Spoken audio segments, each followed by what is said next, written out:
नमस्कार नुआ एक भिडियो रे आज आपण मानक स्वागत करुच्ची। आसतु आज देखा नुआ एक जगह आम वर्तमान रायरंगपुर पाख बीजातला निकट रे थिबा पाटपुर छकरू आम बुलीचु। बढ़िया सुंदर जगह पहाड़ भितर भितर देकी घाटी उठाणी गड़ाणी देकरी आम जाऊछु। पूरा जंगल आउ जंगल चारिकट जंगल खाली घाटी आउ घाटी। आम वर्तमान पाखापाखि हो गलुनी। आपण मानकु से जगह निहाती भल लागिबो बोली आशा करिवु। आमे मध्य देखिनाहु निहाती भल बोली आमे सेठाकू जाऊछु। देखिबा केते कोन सुंदर आमे वर्तमान पाखापाखि एवं पहुंची गलुनी गेट निकट रे। एठी ए भाई जनक टिकेट काटुछंती एवं आमर 3टी गाड़ी जाइथिला।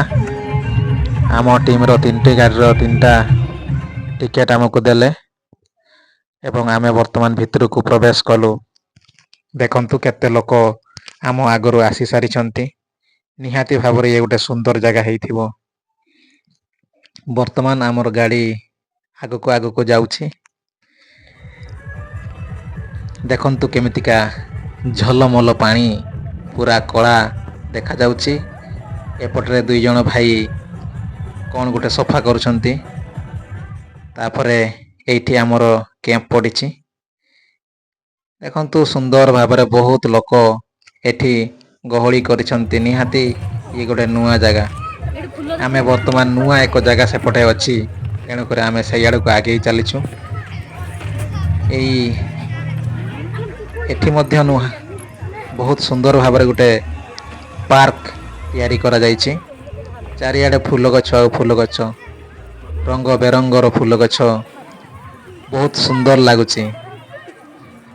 पहाड़ भितरे पहाड़ तळे झरणा झरणा निकट रे ये पार्क बहुत सुंदर लागुछि भी। कुळु कुळु नाद करुछि झरणा पानी। आमे आगे ही चलुछु जे आग आड़े कौन गोटे नुआ जिनिस अच्छी देखिबा। सुंदर भाबरे ये एठी लिखाई छि। ए जगार नाम होछि खांडिया खांडिया पार्क। आई लव खांडिया लिखाई छि एई पार्क भितरे। तो आसंतु आगो को देखिबा निहाती सुंदर दृश्यटे थिबो। समस्ते तो सही पटे चली छंती। आमे मध्य सही पटे जाउछु। हमर टीम आगे ही चलीछि। देखंतु केमितिका झरणा बोही चलीछि पहाड़ रो दुई पहाड़ मझरे। एई रास्ता आगरो भल नथिला। एथरो नुआ करिकि पर्यटकंक पई सुविधा करा जायछि।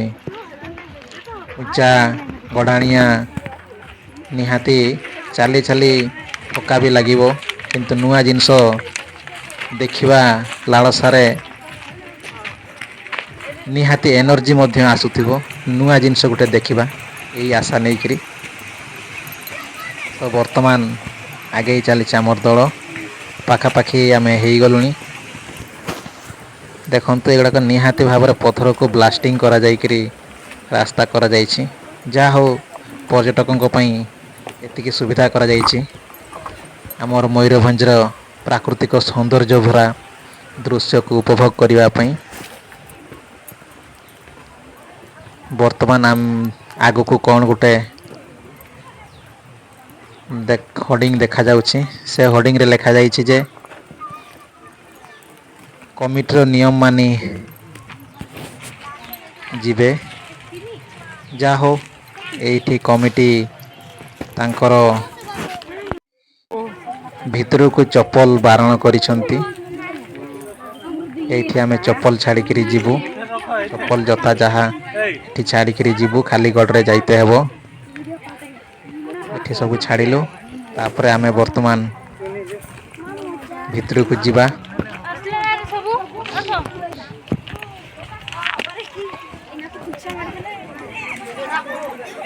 बहुत सुंदर भाबरे दृश्य भी देखा जाउछि। ଟିକେ ଟିକେ କୁହୁଡ଼ି ମଧ୍ୟ ଲାଗିଛି। ପଥର ଆଉ ପଥର, ବିରାଟ ବଡ଼ ପଥର। କିଛି ତ ଦେଖିକିରି ବି ଫେରିଗଲେଣି। ଦେଖନ୍ତୁ କେତେ ସୁନ୍ଦର ଦେଖାଯାଉଛି। ପାଣି ଆଉ ପଥର, ଦୁଇ ପାହାଡ଼ର ମଝିରେ ଏ ସୁନ୍ଦର ଦୃଶ୍ୟ। ନିହାତି ଜୀବନର କଷ୍ଟ ଦୁଃଖ ସବୁ ଏଇ ଜାଗାକୁ ବୁଲିଗଲେ ନିହାତି କିଛି ମାତ୍ରାରେ ଦୁଃଖ କଷ୍ଟ ଭୁଲିଯିବେ। ତ ଆମେ ମଧ୍ୟ ଆସିଛୁ। ବହୁତ ସୁନ୍ଦର ଜାଗା। ସବୁ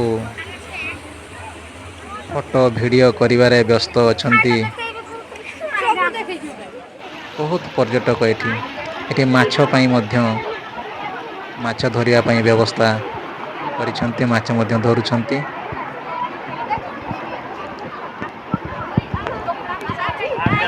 କେମିତି ଦେଖାଯାଉଛି ଆହୁରି ଦୁରିଆରେ ଅଛନ୍ତି। ଆମେ ମଧ୍ୟ ସେଇଠିକି ଯିବା।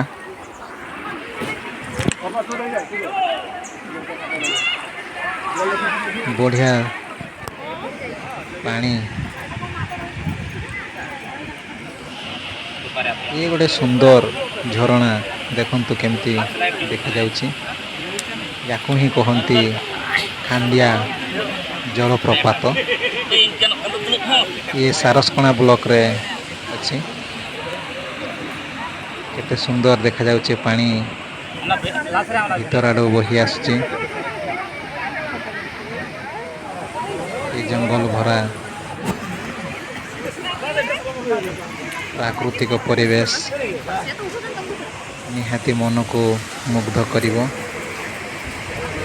ସମସ୍ତେ ଫଟୋ ସଟ୍ ନେବାରେ ବ୍ୟସ୍ତ।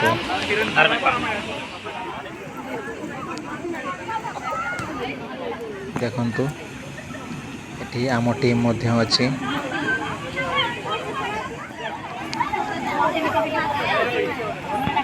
କେତେ ସୁନ୍ଦର ଭାବରେ ଦେଖାଯାଉଛି ଏ ଜାଗା। ବର୍ତ୍ତମାନ ଆମେ ବୁଲି ସାରି ଫେରୁଛୁ। ବର୍ତ୍ତମାନ ପାର୍କ ଆଡ଼କୁ ଯିବା। ତେଣୁକରି ଆମେ ବର୍ତ୍ତମାନ ଫେରିବା। ନହେଲେ ପାର୍କ ବୁଲି ପାରିବାନି, ସନ୍ଧ୍ୟା ହେଇଯିବ। କେମିତି ପଥର ଉପରେ ପଥର ଏବଂ ପାଣି ବହୁତ ସୁନ୍ଦର ଲାଗୁଛି ଅବଶ୍ୟ। ଏ ଜାଗା ଏ ଦୃଶ୍ୟ ଦେଖିକିରି ଚାଲନ୍ତୁ ଆମେ ପାର୍କ ଆଡ଼କୁ ତାହେଲେ ବୁଲିଯିବା। ଆମେ ବର୍ତ୍ତମାନ ପାର୍କରେ ପହଞ୍ଚି ଯାଇଛୁ। କେତେ ସୁନ୍ଦର ଲାଗୁଛି ପାର୍କ। ଆପଣମାନଙ୍କୁ କେମିତି ଲାଗୁଛି କମେଣ୍ଟ କରି ଜଣାଇବେ। ମୁଁ ଅପେକ୍ଷାରେ ରହିଲି। ଧନ୍ୟବାଦ।